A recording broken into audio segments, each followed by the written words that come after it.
Hello, welcome back to English ladder.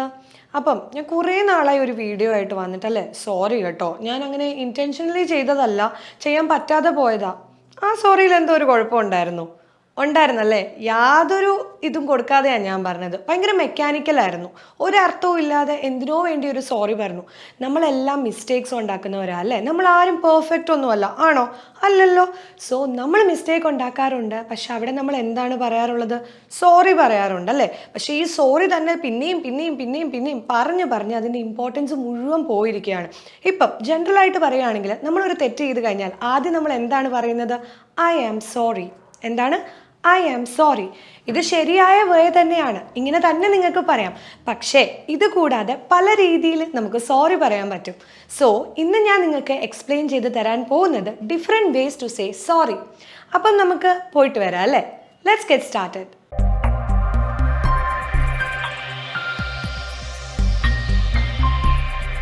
അപ്പോൾ നമ്മൾ എന്താണ് പറഞ്ഞുകൊണ്ടിരുന്നത്?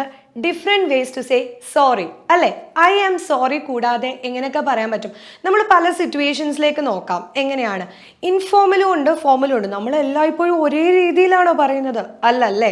ഫ്രണ്ട്സിനടുത്ത് സംസാരിക്കുന്ന പോലല്ല നമ്മൾ വർക്ക് പ്ലേസിൽ സംസാരിക്കുന്നത്. അതെപ്പോഴും ഓർത്തോണം. ഈ ഫ്രണ്ട്സുമായിട്ട് സംസാരിക്കുന്നതിന് നമ്മളൊരു വേർഡ് പറയും. എന്താണെന്നറിയും? ഇൻഫോർമലായിട്ട് സംസാരിക്കുക. ഒട്ടും നമ്മൾ ചളിയൊക്കെ അടിക്കത്തില്ലേ, അത് തന്നെ സംഭവം. നമ്മൾ ഇൻഫോർമലായിട്ട് അങ്ങ് പറയും. അതുപോലെയാണോ നമ്മൾ വർക്കിൽ സംസാരിക്കുന്നത്? അല്ലല്ലേ. വർക്ക് പ്ലേസിൽ ഇച്ചിരി കൂടെ ഒക്കെ ജാടയിട്ട് നമ്മളൊരു എംപ്ലോയറിൻ്റെ അടുത്ത് ചെന്നിട്ട് അല്ലെങ്കിൽ നമ്മുടെ ബോസിൻ്റെ അടുത്ത് ചെന്നിട്ട് നമുക്ക് പറയാൻ പറ്റുമോ? പോടാ എന്നൊക്കെ പറയാൻ പറ്റുമോ? ഇല്ലല്ലേ, നമ്മൾ പറയാറില്ല. എപ്പോൾ പണി പോയെന്ന് ചോദിച്ചാൽ മതി. സോ അത് തന്നെയാണ് സംഭവം. നമ്മൾ ഇൻഫോർമലും ഫോർമലും ഉണ്ട്. സോ ഇൻഫോർമൽ തന്നെ നമുക്ക് ആദ്യം നോക്കാം എങ്ങനെ നമുക്ക് സോറി പറയാൻ പറ്റുമെന്ന്. ഒന്നാമത്തെ സിറ്റുവേഷൻ, നമ്മളൊരു ഫ്രണ്ടിൻ്റെ വീട്ടിൽ പോയിന്ന് തന്നെ വെച്ചോ. എന്നിട്ട് നമ്മളവിടെ ആൾ കുടിക്കാൻ നല്ല ജ്യൂസൊക്കെ തന്നു. നമ്മൾ ആ ജ്യൂസ് ഇങ്ങനെ കുടിക്കുന്നതിൻ്റെ ഇടയ്ക്ക് 2 തുള്ളി ഇങ്ങനെ താഴെ വീണു. അപ്പോൾ നമ്മൾ എന്താ പറയുന്നത്? അയ്യോ ക്ഷമിക്കണമേ, എൻ്റെ ജ്യൂസ് താഴെ പോയി എന്നാണ് പറയുന്നത്? അല്ലല്ലേ. നമ്മൾ പറയുന്നത് അയ്യോ എന്നാണ്. ഈ അയ്യോ എന്ന് പറയുന്നതിൻ്റെ ഇംഗ്ലീഷ് വേർഡ് എന്താണെന്നറിയോ? ഉപ്സ്. എന്താണ്? ഉപ്സ്. സോ ഇങ്ങനെ വേണം ഇനി പറയാനായിട്ട്. വലിയ വാചകങ്ങളൊന്നും വേണ്ട അവിടെ, നമ്മുടെ ഫ്രണ്ടിനോടാണ്. അപ്പോൾ ഉപ്സ് പറഞ്ഞാൽ മതി. ഇനി രണ്ടാമത്തെ മെത്തേഡ് എന്താണെന്നറിയോ? നമ്മളിപ്പോൾ പറയുകയാണ് മൈ ബാഡ്. എന്തെങ്കിലും പ്രശ്നമുണ്ടോ അതിന്? നിങ്ങൾക്ക് തോന്നിയല്ലേ? പക്ഷെ ഒരു പ്രശ്നവുമില്ല, അത് എൻ്റെ പൊട്ടത്തരായിരുന്നു, ഞാൻ ചെയ്ത ഒരു മണ്ടത്തരായിരുന്നു എന്ന് പറയാനായിട്ട് നമുക്ക് മൈ ബാഡ് എന്ന് പറയാം. എന്താണ് ഫ്രേസ്? My bad. ഇനി ഒരു 3 വേർഡുള്ള ഒരു കാര്യമാണ് ഞാൻ പറയാൻ പോകുന്നത്. എന്താണെന്നറിയോ? I messed up. എന്താണത്? I messed up. എന്താണ് അതുകൊണ്ട് മീൻ ചെയ്യുന്നത്? അറിയാമോ? ഞാൻ കൊളാക്കി അല്ലേ? നമ്മൾ പറയാറുണ്ട് ഞാനാ അത് കൊളാക്കിയത്. സോ അങ്ങനെയുള്ളവർക്ക് എന്താണ് പറയേണ്ടത്? ഇതും ഇൻഫോർമൽ ആണ്. I messed up. ഇനി ഈ നമ്മൾ ചെയ്യുന്ന തെറ്റ് എന്ന് പറയുന്ന വേർഡ് തന്നെ ഒന്ന് ആലോചിച്ച് നോക്കിയാൽ അത് ഏതൊക്കെ രീതിയിൽ നമുക്ക് പറയാൻ പറ്റും? ഫോൾട്ട് എന്ന് പറയാൻ പറ്റും ഇല്ലേ? ഇറ്റ്സ് മൈ ഫോൾട്ട്, അത് എൻ്റെ തെറ്റാണ്. It's my fault. അതുപോലെ തന്നെ ഫോൾട്ട് കൂടാതെ വേറൊരു വേർഡ് കൂടെ ഉണ്ട്, mistake. It's my mistake. It's my mistake. എൻ്റെ തെറ്റാണ്, ഞാനത് അക്സെപ്റ്റ് ചെയ്യുവാണ്. അപ്പം ഇറ്റ്സ് മൈ മിസ്റ്റേക്ക് എന്ന് പറയാം. ഇനി ചില സിറ്റുവേഷൻസ് ഉണ്ട്. നമ്മളിപ്പം കുഞ്ഞുങ്ങളുടെ കൂടെ ക്രിക്കറ്റ് കളിക്കാൻ പോയെന്ന് വെച്ചോ. ഒരു സിറ്റുവേഷനാണ്. നമ്മൾ ക്രിക്കറ്റ് കളിക്കുന്നതിൻ്റെ ഇടയ്ക്ക് നമ്മൾക്ക് ആവേശം മൂത്തി നമ്മൾ നന്നായിട്ടൊന്ന് അടിച്ചു, പന്ത് പോയി ഏതോ ജനലും ഉടച്ചു. അപ്പം നമ്മൾ അവിടെ ചെന്നിട്ട് സോറി പറയും, ഒബ്വിയസ്ലി പറയും. അതിൻ്റെ കൂടെ നമ്മൾ എന്ത് പറയും? കുഞ്ഞുങ്ങളെ രക്ഷിക്കാനായിട്ട് ഞാനത് ചെയ്തത് അല്ലേ, ഞാൻ ആ പണി ചെയ്തത്, എൻ്റെ ഭാഗത്ത് ആ തെറ്റ്. അതെങ്ങനെ പറയും ഇംഗ്ലീഷിൽ? I take all the responsibility. I take all the responsibility. അപ്പോൾ ഇനി അങ്ങനെ വേണം പറയാൻ കേട്ടോ. സോ ഇനി നമ്മളും ഫ്രണ്ടിൻ്റെ വീട്ടിൽ പോകുന്നു, നമ്മളിങ്ങനെ നടക്കുന്നു, നമ്മൾ എന്തോ കാര്യം ഇങ്ങനെ തപ്പി ഇങ്ങനെ തടഞ്ഞ് നടക്കുന്നതിൻ്റെ ഇടയ്ക്ക് നമ്മുടെ കൈ ഒന്ന് അറിയാതെ മുട്ടി അവിടുത്തെ എന്തോ ഒരു ഷോ പീസ് താഴെ വീഴുന്നു. അപ്പം നമ്മൾ എന്തു പറയും? അയ്യോ ക്ഷമിക്കണമേ. പിന്നെയും പറയുമോ?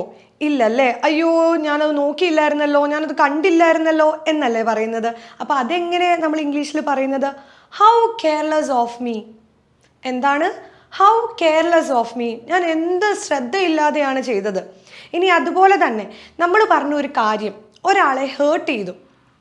അപ്പോൾ നമ്മൾ എന്താണ് പറയുന്നത്? നമ്മൾ അത് ഇൻറ്റൻഷനലി ചെയ്തതാണോ? അല്ല. I know I hurt your feelings. എന്താണ് പറയേണ്ടത്? I know I hurt your feelings. എനിക്ക് മനസ്സിലായി, ഞാൻ നിൻ്റെ ഫീലിങ്സിനെ ഇച്ചിരി ഒരു വേദനപ്പെടുത്തിയെന്ന്. സോറി നമുക്ക് കൂടെ പറയാം കേട്ടോ. ദെൻ അതുപോലെ തന്നെ നമുക്ക് പറയാൻ പറ്റുന്നതാണ് ഹൗ തോട്ട്ലെസ് ഓഫ് മീ. ഞാൻ എന്ത് ഓർമ്മയില്ല അത് പറഞ്ഞത്. How thoughtless of me. എന്നും നമുക്ക് പറയാം. ഇനി ഇൻഫോർമൽ ആണ്, ഒരു സെമി ഫോർമൽ ഒരു വേരിയന്റിൽ നമുക്ക് പറയാൻ പറ്റുന്ന കുറച്ച് കാര്യങ്ങളുണ്ട്. I shouldn't have done that. എന്താണ് അതിൻ്റെ meaning? I shouldn't have done that. ഞാനത് ചെയ്യാൻ പാടില്ലായിരുന്നു. I shouldn't have done that. ഇനി അതുപോലെ തന്നെ നിങ്ങളൊരു ലേറ്റ് ആയിട്ട് നിങ്ങളുടെ ഫ്രണ്ടിൻ്റെ ഒരു പാർട്ടിക്ക് പോയി, അപ്പോൾ കുറേ കാര്യങ്ങളൊക്കെ നിങ്ങൾ മിസ് ചെയ്തു. അപ്പോൾ നിങ്ങൾ എന്ത് പറയണം? I shouldn't have been late. I shouldn't have been late. ഞാൻ ലേറ്റ് ആയിട്ട് വരാൻ പാടില്ലായിരുന്നു. പിന്നെ നമ്മളൊരു ഫ്രണ്ട്സാണ്, നമ്മൾ ഫ്രണ്ട്സിൻ്റെ അടുത്തുനിന്ന് സാധനങ്ങളൊക്കെ ചോദിക്കാതെ എടുക്കാറുണ്ടല്ലേ. പക്ഷേ ചോദിക്കാതെ എടുത്ത ഒരു സാധനത്തിന് എന്തെങ്കിലും പറ്റിയിട്ടുണ്ടെങ്കിൽ, ഫോർ എക്സാമ്പിൾ ക്യാമറ തന്നെ നിങ്ങൾ എടുത്തു, എന്നിട്ട് അതിന് എന്തോ സംഭവിച്ചു നിങ്ങളുടെ കയ്യിൽ നിന്ന്. അപ്പോൾ നിങ്ങൾക്ക് എങ്ങനെ പറയാം? I shouldn't have taken that camera. I shouldn't have taken that camera. അതുകൊണ്ടല്ലേ അത് പോയത്. സോ അങ്ങനെ നമുക്ക് പറയാം. ഇനി അതുപോലെ തന്നെ നമുക്കിത് എന്തിനാണ് ഞാനത് ചെയ്തത്, ഞാൻ നിന്നോട് ആദ്യമേ ചോദിക്കണമായിരുന്നു അത് എടുക്കുന്നതിന് മുമ്പ്, നമുക്ക് പറയാറുണ്ടല്ലേ. അങ്ങനെ പറയാറില്ലേ നിങ്ങൾ? ഞാൻ ചോദിച്ചിട്ട് എടുത്താൽ മതിയായിരുന്നു. അതെങ്ങനെ പറയും? I should have ask you first. I should have ask you first. So നമ്മളിപ്പോൾ പറഞ്ഞുകൊണ്ടിരുന്നത് നമ്മുടെ ഫ്രണ്ട്സിൻ്റെ അടുത്ത്, അതുപോലെ തന്നെ നമുക്ക് സ്നേഹമുള്ളവരുടെ അടുത്ത്, അല്ലെങ്കിൽ നമ്മുടെ ഏറ്റവും അടുത്തവരുടെ അടുത്ത് പറയുന്ന കാര്യങ്ങളായിരുന്നു. അതിന് നമ്മളൊരു വേർഡ് പറയും. എന്താണത്? ഇൻഫോർമൽ. ഇനി നമ്മൾ പഠിക്കാൻ പോകുന്നത് ഇങ്ങനത്തെ സിറ്റുവേഷൻ മാത്രമല്ല നമ്മൾ ലൈഫിലുള്ളത്. നമ്മളെല്ലാം വർക്ക് ചെയ്യുന്നവരാണ് അല്ലേ. വർക്ക് ചെയ്യുന്ന സ്ഥലങ്ങളിൽ നമ്മൾ വേറെ രീതിക്ക് വേണം സംസാരിക്കാനായിട്ട്. അവിടെ കുറച്ചുകൂടെ ഒക്കെ നമ്മളൊരു ഡെക്കോറം, നമ്മളൊരു വേ ഒക്കെ ഒരു കീപ്പ് ചെയ്യേണ്ടതായിട്ടുണ്ട് അല്ലേ. സോ അവിടെ നമ്മൾ എങ്ങനെ പറയാം? നിങ്ങളൊരു സീരിയസ് ആയിട്ടുള്ള ഒരു മിസ്റ്റേക്ക് വരുത്തുന്നു, നിങ്ങൾ തെറ്റിച്ചു, എന്നിട്ട് നിങ്ങൾ ബോസിൻ്റെ ഫ്രണ്ടിൽ പോയി നിൽക്കുകയാണ്. അപ്പം ആളോട് എന്താണ് പറയുന്നത്? It won't happen again. ഇനി അത് സംഭവിക്കില്ല, അതെൻ്റെ തെറ്റാണ്, ഇനി അത് സംഭവിക്കാതെ നോക്കിക്കോളാം. It won't happen again. എന്താണ് phrase? It won't happen again. So ഈ സോറി പോലെ തന്നെ ഒരു വേർഡ് ഉണ്ട്. കേൾക്കത്തില്ല, അതുകൊണ്ട് ഞാൻ തന്നെ പറഞ്ഞേക്കാം. Pardon me. എന്താണ്? Pardon me. ഈ പാർഡൻ മീ കൊണ്ട് തന്നെ നമുക്ക് പല ഫ്രേസസ് ഉണ്ടാക്കാൻ പറ്റും. സോറി തന്നെയാണ് അതിൻ്റെ meaning. Pardon me. Pardon me for being late. Late ആയിട്ട് വന്നതിന് എന്നോട് ക്ഷമിക്കണം. I beg your pardon. അത് കുറച്ചുകൂടെ ഫോമലാണ്, നല്ല ഫോമലാണ്. ഞാൻ നിന്നോട് ക്ഷമ യാചിക്കുന്നു. ബെഗാണ്. ബെഗ് എന്ന് പറഞ്ഞാൽ എന്താണ്? യാചിക്കുവാണ്. I beg your pardon. നിന്നോട് ക്ഷമ യാചിക്കുന്നു. ഇനി മറ്റൊരു വേർഡാണ് അല്ലേ, ഫൊഗീവ്. ഫൊഗീവ് എന്ന് നമ്മൾ പറയാറുണ്ട്. Please forgive me. എന്നോട് ക്ഷമിക്കൂ. Please forgive me. സോ അതുപോലെ തന്നെ നമ്മുടെ വർക്ക് പ്ലേസിൽ നമ്മുടെ കൂടെ വർക്ക് ചെയ്യുന്നവരുടെ അടുത്ത് നമുക്ക് അത്രയും ഫോമൽ ആവേണ്ടതില്ല അല്ലേ. നമ്മളിത് ബോസിൻ്റെ അടുത്തൊക്കെ ഐ ബെഗ് യുവർ പാർഡൻ എന്നൊക്കെ പറയുന്ന പോലെ നമ്മുടെ ഒരു കോ വർക്കറിൻ്റെ അടുത്ത് അല്ലെങ്കിൽ നമ്മുടെ കൂടെ വർക്ക് ചെയ്യുന്ന കൊളീഗ്സിൻ്റെ അടുത്ത് നമ്മൾ എന്ന് പറയണോ പ്ലീസ് ഫൊഗീവ് മീ എന്നൊക്കെ? പറയണ്ട. അപ്പോൾ അവിടെ നമുക്ക് എന്ത് പറയാം? Please don't be mad at me. Please don't be mad at me എന്ന് പറഞ്ഞാൽ എന്താണ്? മാഡ് എന്ന് പറയുന്ന വേർഡ് ഉദ്ദേശിക്കുന്നത് ദേഷ്യപ്പെടരുത് എന്ന് തന്നെയാണ്. അപ്പോൾ ദേഷ്യത്തിന് മറ്റൊരു വേർഡ് ഉണ്ടല്ലോ. എന്താണത്? ആംഗ്രി അല്ലേ. നിങ്ങൾക്ക് എല്ലാം അറിയുന്ന വേർഡാണ് ആംഗ്രി. സോ അവിടെ ആ സെൻറ്റൻസ് തന്നെ നമുക്ക് മാറ്റി ഒന്ന് പറയാം. Please don't get angry with me. അവിടെ അറ്റ് മീ അല്ല, വിത്ത് മീ ആണ്. എന്നോട് ദേഷ്യം തോന്നരുതേ. Please don't get angry with me. അതുപോലെ തന്നെ നിങ്ങൾ എന്തോ ഒരു കാര്യത്തിന് ഒരു ബസ് സ്റ്റാൻഡിൽ പോയി നിൽക്കുന്നു എന്ന് വെച്ചോ. തൊട്ടടുത്ത് നിൽക്കുന്ന ആളുടെ ബാഗ് ഭയങ്കര ഇഷ്ടപ്പെട്ടു. അയാളോട് ചോദിക്കണം. നമ്മൾ ആ ബാഗ് കണ്ടുവച്ചിട്ടുണ്ട്, അതിൻ്റെ റേറ്റ് നമുക്കറിയാം, പക്ഷേ ഈ ബാഗിൻ്റെ റേറ്റ് അറിയത്തില്ല. പക്ഷെ നമുക്ക് ഇയാളോട് ചോദിക്കണം. അപ്പോൾ നമുക്ക് പറയാം forgive me for asking how much did you pay for this bag. Forgive me for asking how much did you pay for this bag. ഈ ബാഗിന് എത്ര രൂപ കൊടുത്തു? അപ്പം നിങ്ങൾക്കൊരു സംശയം തോന്നാം, എന്തിനാണ് അവിടെ forgiving യൂസ് ചെയ്യുന്നത്? ഞങ്ങളൊക്കെ യൂസ് ചെയ്യുന്നത് എക്സ്ക്യൂസ് മീ ആണല്ലോ എന്ന്. അതും കറക്റ്റ് വേ തന്നെയാണ്. എക്സ്ക്യൂസ് മീക്ക് ഒരു ഓൾട്ടർനേറ്റീവായിട്ട് പറയാൻ പറ്റുന്ന വേർഡാണ് ഫൊഗീവ് മീ എന്ന് പറയുന്നത്. അതുപോലെ തന്നെ വളരെ ഫോമലായിട്ട് പറയാൻ പറ്റുന്ന ഒരു വേർഡ് എന്താണെന്നറിയോ? അപ്പോളജി. അപ്പോളജി എന്ന് പറഞ്ഞാൽ നിങ്ങൾ മെയിലൊക്കെ ഡ്രാഫ്റ്റ് ചെയ്യുന്നവരാണെങ്കിൽ നിങ്ങൾക്കറിയാം അപ്പോളജീസ് നിങ്ങൾ എപ്പോഴും പറയുന്ന കൂട്ടത്തിലാണ് അല്ലേ. സോ അവിടെ നമുക്ക് പറയാം മൈ അപ്പോളജീസ്. എൻ്റെ ക്ഷമ. I sincerely apologise to you. ഞാൻ നിങ്ങളോട് സത്യസന്ധമായി ക്ഷമ ചോദിക്കുന്നു.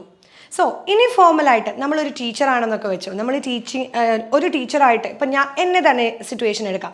ഞാൻ നിങ്ങളുടെ ക്ലാസ്സിലേക്ക് ലേറ്റ് ആയിട്ട് വരികയാണ്. അപ്പോൾ എനിക്ക് ഒത്തിരി ലേറ്റ് ഒന്നും അല്ല, ഒരു കപ്പിൾ ഓഫ് മിനിറ്റ്സ്, കുറച്ച് സമയം, 1-2 മിനിറ്റ് ഒന്ന് മാറിപ്പോയി ഞാൻ കയറി വന്നു.